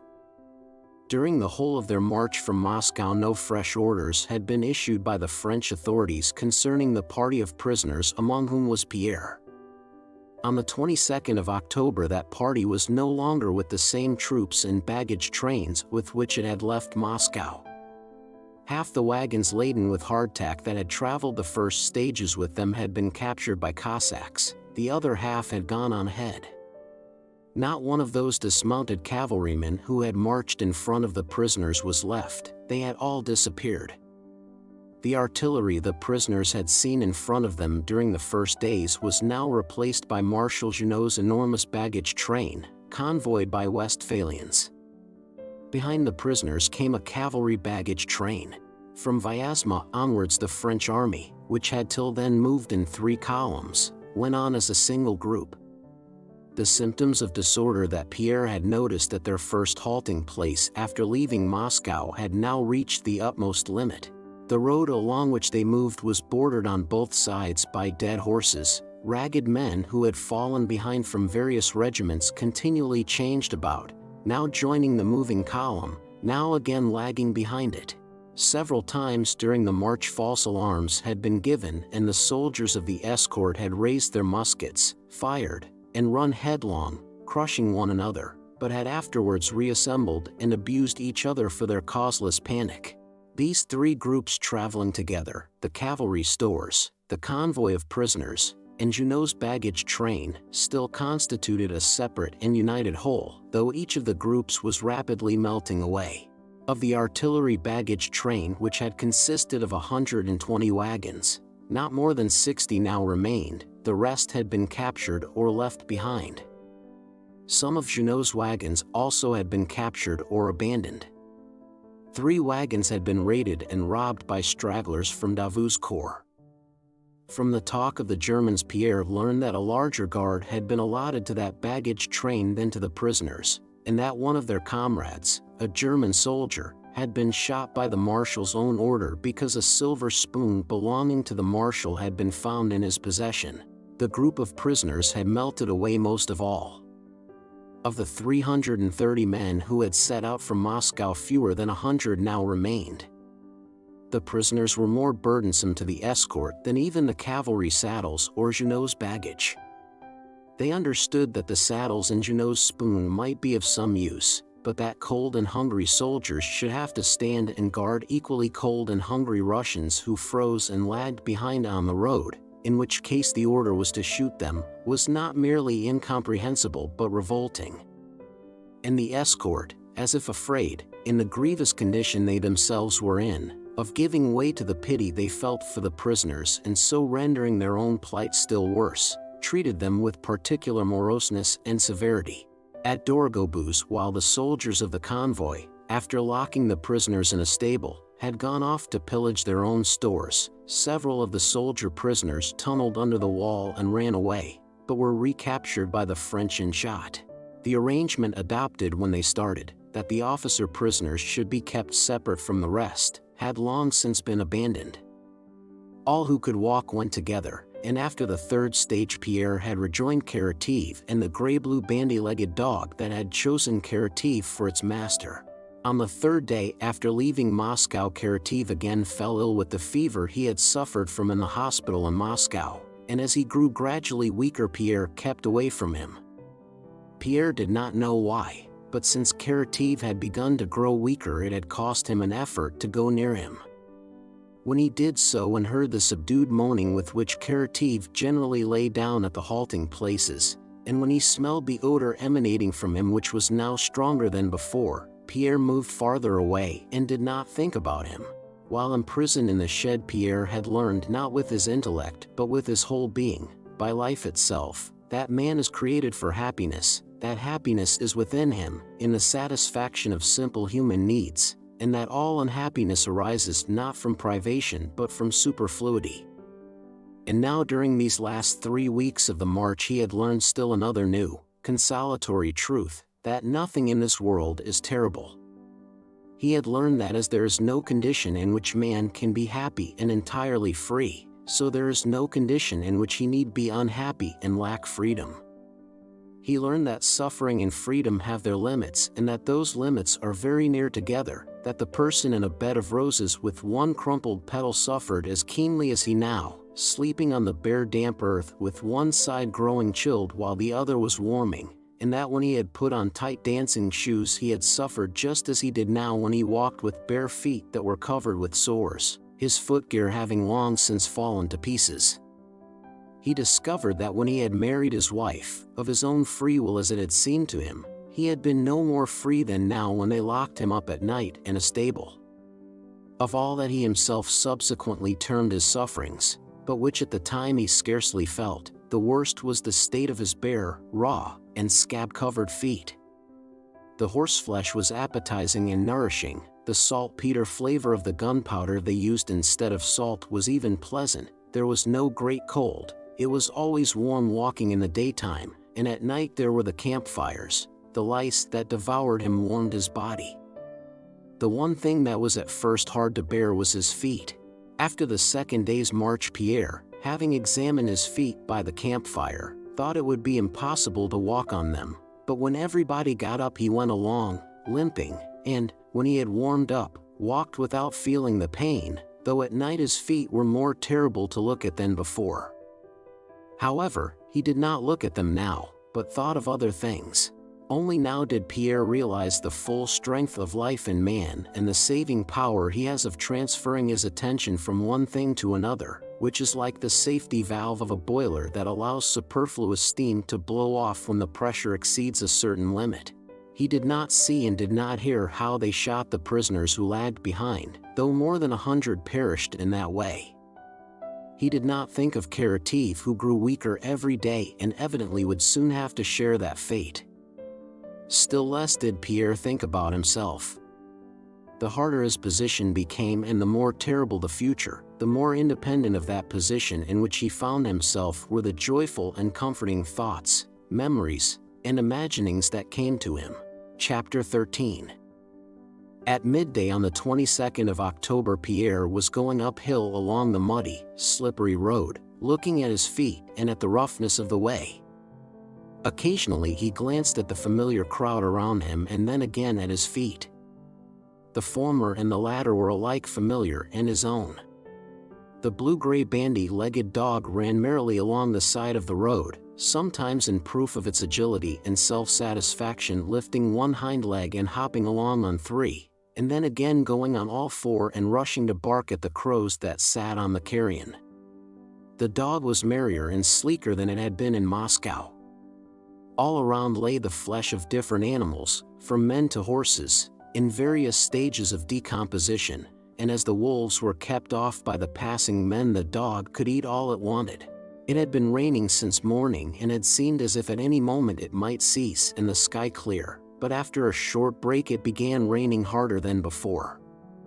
The saturated road no longer absorbed the water, which ran along the ruts and streams. Pierre walked along, looking from side to side, counting his steps in threes, and reckoning them off on his fingers. Mentally addressing the rain, he repeated, now then, go on. Pelt harder." It seemed to him that he was thinking of nothing, but far down and deep within him his soul was occupied with something important and comforting. This something was a most subtle spiritual deduction from a conversation with Karateev the day before. At their yesterday's halting place, feeling chilly by a dying campfire, Pierre had got up and gone to the next one, which was burning better. Their platoon Karateev was sitting covered up, head and all, with his greatcoat as if it were a vestment, telling the soldiers in his effective and pleasant though now feeble voice a story Pierre knew. It was already past midnight, the hour when Karateev was usually free of his fever and particularly lively. When Pierre reached the fire and heard Platon's voice enfeebled by illness, and saw his pathetic face brightly lit up by the blaze, he felt a painful prick at his heart. His feeling of pity for this man frightened him and he wished to go away, but there was no other fire, and Pierre sat down, trying not to look at Platon. "Well, how are you?" he asked. "How am I?" "If we grumble at sickness, God won't grant us death," replied Platon, and at once resumed the story he had begun. "And so, brother," he continued, with a smile on his pale emaciated face and a particularly happy light in his eyes, "you see, brother." Pierre had long been familiar with that story. Karateev had told it to him alone some half-dozen times and always with a specially joyful emotion. But well as he knew it, Pierre now listened to that tale as to something new, and the quiet rapture Karateev evidently felt as he told it communicated itself also to Pierre. The story was of an old merchant who lived a good and God-fearing life with his family, and who went once to the Nizhny fair with a companion, a rich merchant. Having put up at an inn, they both went to sleep, and next morning his companion was found robbed and with his throat cut. A blood-stained knife was found under the old merchant's pillow. He was tried, knouted, and his nostrils having been torn off, all in due form as Karateev put it, he was sent to hard labor in Siberia. And so, brother, it was at this point that Pierre came up. 10 years or more passed by. The old man was living as a convict, submitting as he should and doing no wrong. Only he prayed to God for death. Well, one night the convicts were gathered just as we are, with the old man among them. And they began telling what each was suffering for, and how they had sinned against God. One told how he had taken a life, another had taken two, a third had set a house on fire, while another had simply been a vagrant and had done nothing. So they asked the old man, "What are you being punished for, Daddy?" "I, my dear brothers," said he, "am being punished for my own and other men's sins. But I have not killed anyone or taken anything that was not mine, but have only helped my poorer brothers. I was a merchant, my dear brothers, and had much property." And he went on to tell them all about it in due order. "I don't grieve for myself," he says. "God, it seems, has chastened me. Only I am sorry for my old wife and the children," and the old man began to weep. Now it happened that in the group was the very man who had killed the other merchant. "Where did it happen, Daddy?" he said. "When, and in what month?" He asked all about it and his heart began to ache.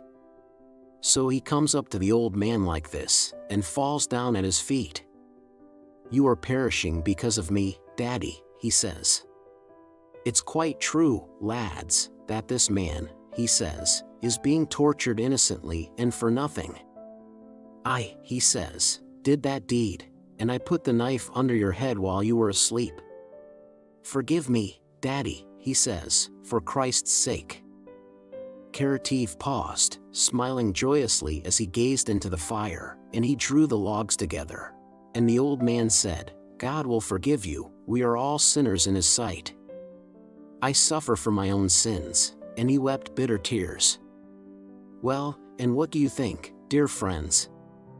Karateev continued, his face brightening more and more with a rapturous smile as if what he now had to tell contained the chief charm and the whole meaning of his story. "What do you think, dear fellows? That murderer confessed to the authorities. 'I have taken 6 lives,' he says. 'He was a great sinner, but what I am most sorry for is this old man. Don't let him suffer because of me.' So he confessed, and it was all written down and the papers sent off in due form. The place was a long way off, and while they were judging, what with one thing and another, filling in the papers all in due form, the authorities, time passed. The affair reached the Tsar. After a while the Tsar's decree came, to set the merchant free and give him a compensation that had been awarded. The paper arrived, and they began to look for the old man. Where's the old man who has been suffering innocently and in vain? A paper has come from the Tsar, so they began looking for him. Here Karateev's lower jaw trembled, but God had already forgiven him, he was dead. That's how it was, dear fellows. Karateev concluded and sat for a long time silent, gazing before him with a smile. And Pierre's soul was dimly but joyfully filled not by the story itself but by its mysterious significance, by the rapturous joy that lit up Karateev's face as he told it, and the mystic significance of that joy. Chapter 14. Vast places. Asterisk, suddenly cried a voice. Asterisk, to your places. A pleasant feeling of excitement and an expectation of something joyful and solemn was aroused among the soldiers of the convoy and the prisoners. From all sides came shouts of command, and from the left came smartly dressed cavalrymen on good horses, passing the prisoners at a trot. The expression on all faces showed the tension people feel at the approach of those in authority. The prisoners thronged together and were pushed off the road. The convoy formed up. The Emperor, the Marshal, the Duke, and hardly had the sleek cavalry passed, before a carriage drawn by 6 gray horses rattled by. Pierre caught a glimpse of a man in a 3-cornered hat with a tranquil look on his handsome, plump, white face. It was one of the marshals. His eye fell on Pierre's large and striking figure, and in the expression with which he frowned and looked away Pierre thought he detected sympathy and a desire to conceal that sympathy. The general in charge of the stores galloped after the carriage with a red and frightened face, whipping up his skinny horse. Several officers formed a group and some soldiers crowded round them. Their faces all looked excited and worried. What did he say? What did he say? Pierre heard them ask. While the marshal was passing, the prisoners had huddled together in a crowd, and Pierre saw Karateev, whom he had not yet seen that morning. He sat in his short overcoat leaning against a birch tree. On his face, besides the look of joyful emotion it had worn yesterday while telling the tale of the merchant who suffered innocently, there was now an expression of quiet solemnity. Karateev looked at Pierre with his kindly round eyes now filled with tears, evidently wishing him to come near that he might say something to him. But Pierre was not sufficiently sure of himself. He made as if he did not notice that look and moved hastily away. When the prisoners again went forward, Pierre looked round. Karateev was still sitting at the side of the road under the birch tree, and 2 Frenchmen were talking over his head. Pierre did not look round again but went limping up the hill. From behind, where Karateev had been sitting, came the sound of a shot. Pierre heard it plainly, But at that moment he remembered that he had not yet finished reckoning up how many stages still remained to Smolensk, a calculation he had begun before the marshal went by. And he again started reckoning. 2 French soldiers ran past Pierre, one of whom carried a lowered and smoking gun. They both looked pale, and in the expression on their faces, one of them glanced timidly at Pierre. There was something resembling what he had seen on the face of the young soldier at the execution. Pierre looked at the soldier and remembered that, 2 days before, that man had burned his shirt while drying it at the fire and how they had laughed at him. Behind him, where Karateev had been sitting, the dog began to howl. What a stupid beast! Why is it howling? Thought Pierre. His comrades, the prisoner soldiers walking beside him, avoided looking back at the place where the shot had been fired, and the dog was howling, just as Pierre did, but there was a set look on all their faces. Chapter 15. The stores, the prisoners, and the marshal's baggage train stopped at the village of Shamshevo. The men crowded together round the campfires. Pierre went up to the fire, ate some roast horseflesh, lay down with his back to the fire, and immediately fell asleep. He again slept as he had done at Mozhaysk after the Battle of Borodino. Again real events mingled with dreams, and again someone, he or another, gave expression to his thoughts, and even to the same thoughts that had been expressed in his dream at Mozhaysk. Life is everything. Life is God.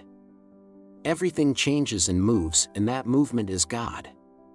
And while there is life, there is joy and consciousness of the divine. To love life is to love God. Harder and more blessed than all else is to love this life in one's sufferings, in innocent sufferings.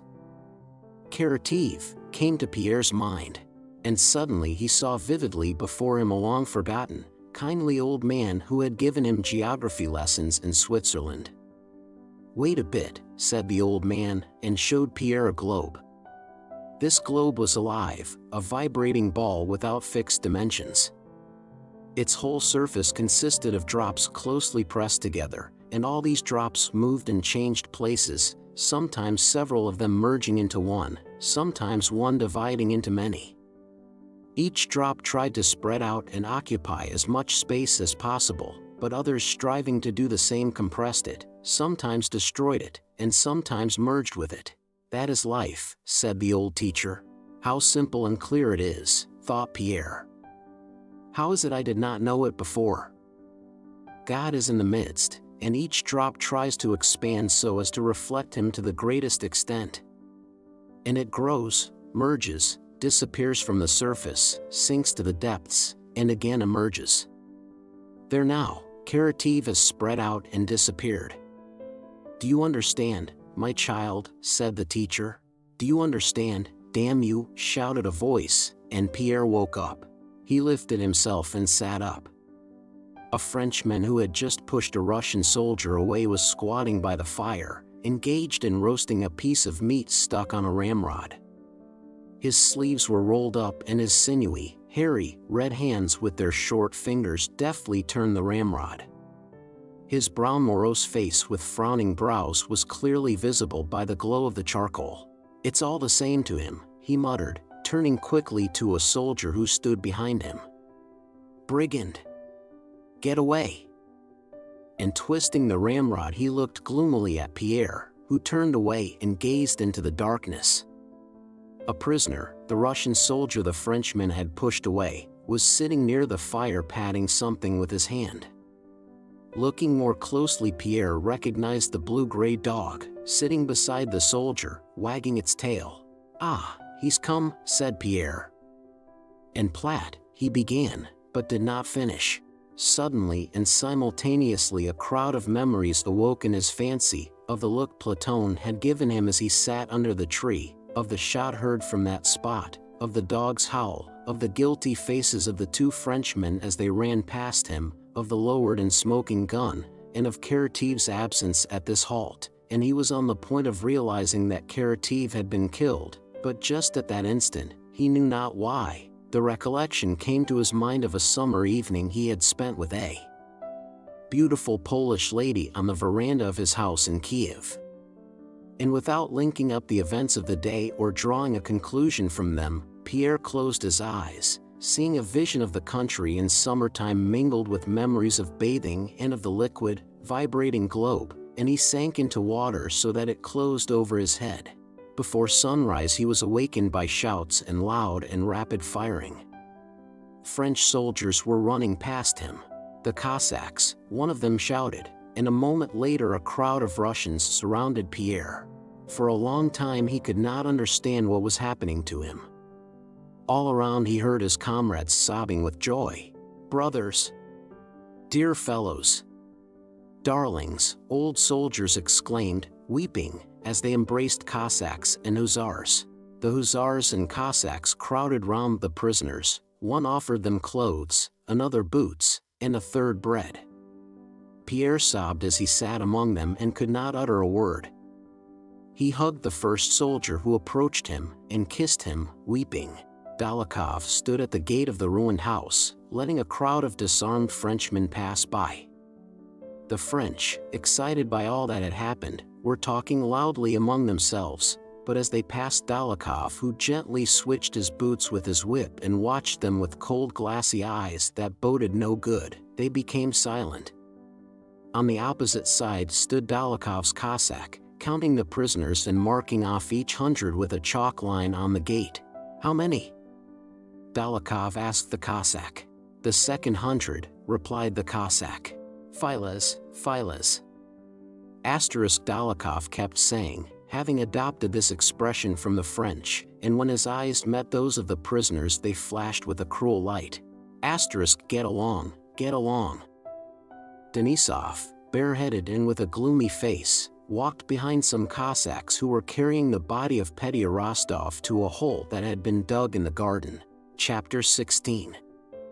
After the 28th of October, when the frosts began, the flight of the French assumed a still more tragic character, with men freezing or roasting themselves to death at the campfires, while carriages with people dressed in furs continued to drive past, carrying away the property that had been stolen by the emperor, kings, and dukes. But the process of the flight and disintegration of the French army went on essentially as before. From Moscow to Vyazma, the French army of 73,000 men, not reckoning the guards, who did nothing during the whole war but pillage, was reduced to 36,000, though not more than 5,000 had fallen in battle. From this beginning, the succeeding terms of the progression could be determined mathematically. The French army melted away and perished at the same rate from Moscow to Vyazma, from Vyazma to Smolensk, from Smolensk to the Berezina, and from the Berezina to Vilna, independently of the greater or lesser intensity of the cold, the pursuit, the barring of the way, or any other particular conditions. Beyond Vyazma, the French army, instead of moving in 3 columns, huddled together into one mass, and so went on to the end. Berthier wrote to his emperor, "We know how far commanding officers allow themselves to diverge from the truth in describing the condition of an army, and this is what he said. I deem it my duty to report to your Majesty the condition of the various corps I have had occasion to observe during different stages of the last 2 or 3 days' march. They are almost disbanded. Scarcely a quarter of the soldiers remain with the standards of their regiments, the others go off by themselves in different directions, hoping to find food and escape discipline. In general, they regard Smolensk as the place where they hope to recover. During the last few days, many of the men have been seen to throw away their cartridges and their arms. In such a state of affairs, whatever your ultimate plans may be, the interest of your Majesty's service demands that the army should be rallied at Smolensk and should first of all be freed from ineffectives, such as dismounted cavalry, unnecessary baggage, and artillery material that is no longer in proportion to the present forces. The soldiers, who are worn out with hunger and fatigue, need these supplies as well as a few days' rest. Many have died these last days on the road or at the bivouacs. This state of things is continually becoming worse and makes one fear that unless a prompt remedy is applied, the troops will no longer be under control in case of an engagement. November 9th, 20 miles from Smolensk. After staggering into Smolensk, which seemed to them a promised land, the French, searching for food, killed one another, sacked their own stores, and when everything had been plundered fled farther. They all went without knowing whither or why they were going. Still less did that genius, Napoleon, know it, for no one issued any orders to him. But still he and those about him retained their old habits, wrote commands, letters, reports, and orders of the day, called one another sire, mon cousin, Prince d'Ecmol, Roi de Naples, and so on. But these orders and reports were only on paper, nothing in them was acted upon, for they could not be carried out, and though they entitled one another majesties, highnesses, or cousins, they all felt that they were miserable wretches who had done much evil for which they had now to pay. And though they pretended to be concerned about the army, each was thinking only of himself and of how to get away quickly and save himself. Chapter 17. The movements of the Russian and French armies during the campaign from Moscow back to the Niemen were like those in a game of Russian blindman's buff, in which two players are blindfolded and one of them occasionally rings a little bell to inform the catcher of his whereabouts. First he rings his bell fearlessly, but when he gets into a tight place he runs away as quietly as he can, and often thinking to escape runs straight into his opponent's arms. At first, while they were still moving along the Kaluga road, Napoleon's armies made their presence known, but later when they reached the Smolensk road they ran holding the clapper of their bell tight, and often thinking they were escaping ran right into the Russians. Owing to the rapidity of the French flight and the Russian pursuit and the consequent exhaustion of the horses, the chief means of approximately ascertaining the enemy's position, by cavalry scouting, was not available. Besides, as a result of the frequent and rapid change of position by each army, even what information was obtained could not be delivered in time. If news was received one day that the enemy had been in a certain position the day before, by the third day when something could have been done, that army was already 2 days' march farther on and in quite another position. One army fled and the other pursued. Beyond Smolensk there were several different roads available for the French, and one would have thought that during their stay of 4 days they might have learned where the enemy was, might have arranged some more advantageous plan and undertaken something new. But after a 4 days' halt the mob, with no maneuvers or plans, again began running along the beaten track, neither to the right nor to the left, but along the old, the worst, road, through Krasno and Orsha. Expecting the enemy from behind and not in front, the French separated in their flight and spread out over a distance of 24 hours. In front of them all fled the emperor, then the kings, then the dukes. The Russian army, expecting Napoleon to take the road to the right beyond the Dnieper, which was the only reasonable thing for him to do, themselves turned to the right and came out onto the highroad at Krasno. And here as in a game of blind man's buff the French ran into our vanguard. Seeing their enemy unexpectedly the French fell into confusion and stopped short from the sudden fright, but then they resumed their flight, abandoning their comrades who were farther behind. Then for 3 days separate portions of the French army, first Marats, the vice-kings, then Davout's, and then Ney's, ran, as it were, the gauntlet of the Russian army. They abandoned one another, abandoned all their heavy baggage, their artillery, and half their men, and fled, getting past the Russians by night by making semicircles to the right.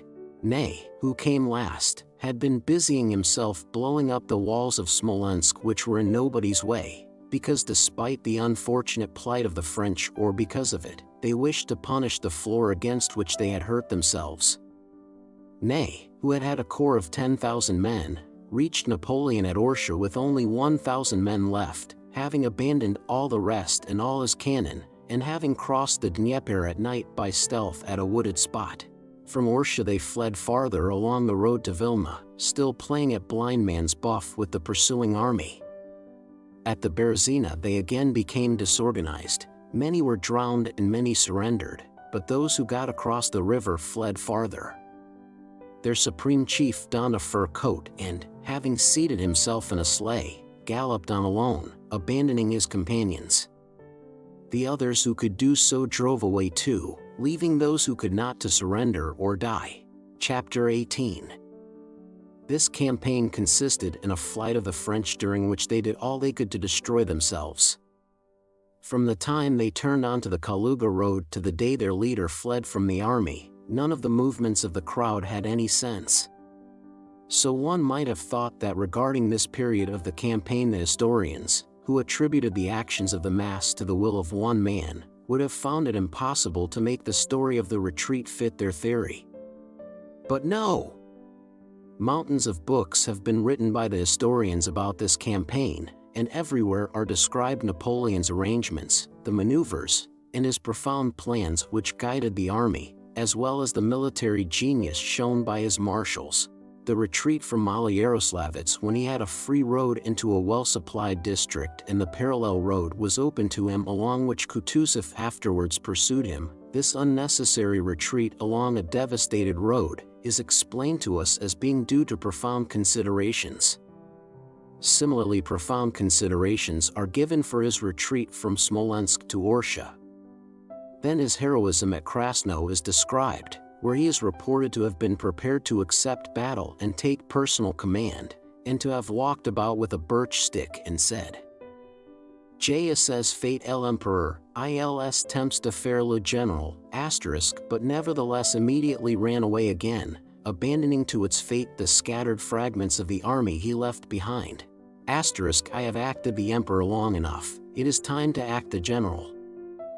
Then we are told of the greatness of soul of the marshals, especially of Ney, a greatness of soul consisting in this, that he made his way by night around through the forest and across the Dnieper and escaped to Orsha, abandoning standards, artillery, and 9/10 of his men. And lastly, the final departure of the great emperor from his heroic army is presented to us by the historians as something great and characteristic of genius. Even that final running away, described in ordinary language as the lowest depth of baseness which every child is taught to be ashamed of, even that act finds justification in the historian's language.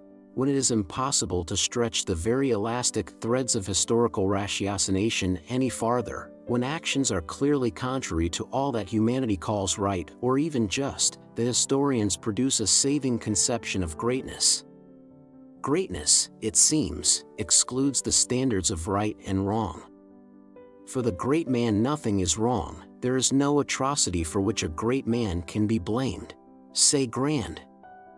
Say the historians, and there no longer exists either good or evil but only grand and not grand. Grand is good, not grand is bad. Grand is the characteristic, in their conception, of some special animals called heroes. And Napoleon, escaping home in a warm fur coat and leaving to perish those who were not merely his comrades but were, in his opinion, men he had brought there, feels say grand, too, and his soul is tranquil. It is great. Too, that it is great. Do sublime, he saw something sublime in himself, au ridicule ilny a chuan pa, said he. And the whole world for 50 years has been repeating, sublime. Grand. Napoleon le Grand. Du sublime au ridicule ilny a chuan pa. From the sublime to the ridiculous is but a step. And it occurs to no one that to admit a greatness not commensurable with the standard of right and wrong is merely to admit one's own nothingness and immeasurable meanness. For us, with the standard of good and evil given us by Christ, no human actions are incommensurable. And there is no greatness where simplicity, goodness, and truth are absent. Chapter 19. What Russian, reading the account of the last part of the campaign of 1812, has not experienced an uncomfortable feeling of regret, dissatisfaction, and perplexity? Who has not asked himself how it is that the French were not all captured or destroyed when our three armies surrounded them in superior numbers, when the disordered French, hungry and freezing, surrendered in crowds, and when, as the historians relate, the aim of the Russians was to stop the French, to cut them off, and capture them all? How is it that the Russian army, which when numerically weaker than the French had given battle at Borodino, did not achieve its purpose when it had surrounded the French on three sides and when its aim was to capture them? Can the French be so enormously superior to us that when we had surrounded them with superior forces we could not beat them? How could that happen? History, or what is called by that name, replying to these questions says that this occurred because Kutuzov and Tormasov and Shishagov, and this man and that man, did not execute such and such maneuvers. But why did they not execute those maneuvers? And why, if they were guilty of not carrying out a prearranged plan, were they not tried and punished? But even if we admitted that Kutuzov, Shishagov, and others were the cause of the Russian failures, it is still incomprehensible why, the position of the Russian army being what it was at Krasno and at the Berezina, in both cases we had superior forces, the French army with its marshals, kings, and emperor was not captured, if that was what the Russians aimed at. The explanation of this strange fact given by Russian military historians, to the effect that Kutuzov hindered an attack, is unfounded, for we know that he could not restrain the troops from attacking at Vyazma and Tarutino. Why was the Russian army, which with inferior forces had withstood the enemy in full strength at Borodino, defeated at Krasno and the Berezina by the disorganized crowds of the French when it was numerically superior? If the aim of the Russians consisted in cutting off and capturing Napoleon and his marshals, and that aim was not merely frustrated but all attempts to attain it were most shamefully baffled, then this last period of the campaign is quite rightly considered by the French to be a series of victories, and quite wrongly considered victorious by Russian historians. The Russian military historians, in so far as they submit to claims of logic, must admit that conclusion, and in spite of their lyrical rhapsodies about valor, devotion, and so forth, must reluctantly admit that the French retreat from Moscow was a series of victories for Napoleon and defeats for Kutuzov. But putting national vanity entirely aside, one feels that such a conclusion involves a contradiction, since the series of French victories brought the French complete destruction, while the series of Russian defeats led to the total destruction of their enemy and the liberation of their country. The source of this contradiction lies in the fact that the historians studying the events from the letters of the sovereigns and the generals, from memoirs, reports, projects, and so forth, have attributed to this last period of the War of 1812 an aim that never existed, namely that of cutting off and capturing Napoleon with his marshals and his army. There never was or could have been such an aim, for it would have been senseless and its attainment quite impossible. It would have been senseless, first because Napoleon's disorganized army was flying from Russia with all possible speed, that is to say, was doing just what every Russian desired. So what was the use of performing various operations on the French who were running away as fast as they possibly could? Secondly, it would have been senseless to block the passage of men whose whole energy was directed to flight. Thirdly, it would have been senseless to sacrifice one's own troops in order to destroy the French army, which without external interference was destroying itself at such a rate that, though its path was not blocked, it could not carry across the frontier more than it actually did in December, namely 100th part of the original army. Fourthly, it would have been senseless to wish to take captive the emperor, kings, and dukes, whose capture would have been in the highest degree embarrassing for the Russians, as the most adroit diplomatists of the time, Joseph de Maistre and others, recognized. Still more senseless would have been the wish to capture army corps of the French, when our own army had melted away to half before reaching Krasno and a whole division would have been needed to convoy the corps of prisoners, and when our men were not always getting full rations and the prisoners already taken were perishing of hunger. All the profound plans about cutting off and capturing Napoleon and his army were like the plan of a market gardener who, when driving out of his garden a cow that had trampled down the beds he had planted, should run to the gate and hit the cow on the head. The only thing to be said in excuse of that gardener would be that he was very angry. But not even that could be said for those who drew up this project, for it was not they who had suffered from the trampled beds. But besides the fact that cutting off Napoleon with his army would have been senseless, it was impossible. It was impossible first because, as experience shows that a 3-mile movement of columns on a battlefield never coincides with the plans, the probability of Shishagov, Kutuzov, and Wittgenstein effecting a junction on time at an appointed place was so remote as to be tantamount to impossibility, as in fact thought Kutuzov, who when he received the plan remarked that diversions planned over great distances do not yield the desired results.